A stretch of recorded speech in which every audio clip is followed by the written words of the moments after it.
السلام علیکم ناظرین، آپ دیکھ رہے ہیں HND نیوز۔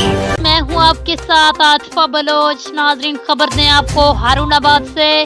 HND نیوز کے انچارج نمائندگان غلام محی الدین کی رپورٹ کے مطابق پاکستان تحریک انصاف جنوبی پنجاب کے نائب صدر سابق MP چوہدری عبداللہ وینس کی قیادت میں احتجاجی ریلی نکالی گئی، جس میں کار موٹر سائیکل سوار کارکن شریک تھے۔ احتجاجی ریلی وینس ہاؤس سے نکالی گئی جو ڈہرانوالا میں اختتام پذیر ہوئی۔ ریلی میں کارکنوں کی کثیر تعداد نے شرکت کی۔ تفصیلات کے مطابق پاکستان تحریک انصاف کے زیر اہتمام الیکشن کراؤ ملک بچاؤ اور کمر توڑ مہنگائی کے خلاف PP حلقہ 242 میں ریلی نکالی گئی۔ ریلی وینس ہاؤس سے شروع ہو کر ڈہرانوالا میں جلسہ کی صورت اختیار کر گئی۔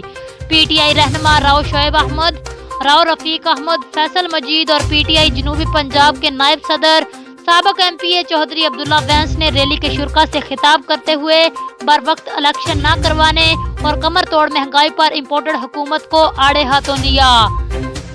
ریلی میں شریک شرکاء سے مقررین کا کہنا تھا کہ ضلع بہاول نگر میں PTI ورکروں لیڈروں کی گرفتاری کے لیے جیلیں کم پڑ جائیں گی۔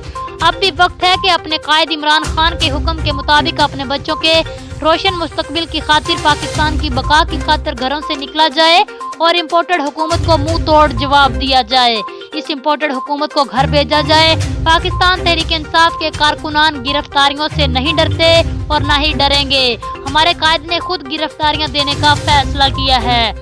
جی ناظرین، مزید کسی بھی خبر اور اس کی اپڈیٹ کے لیے آپ دیکھتے رہیے HND نیوز۔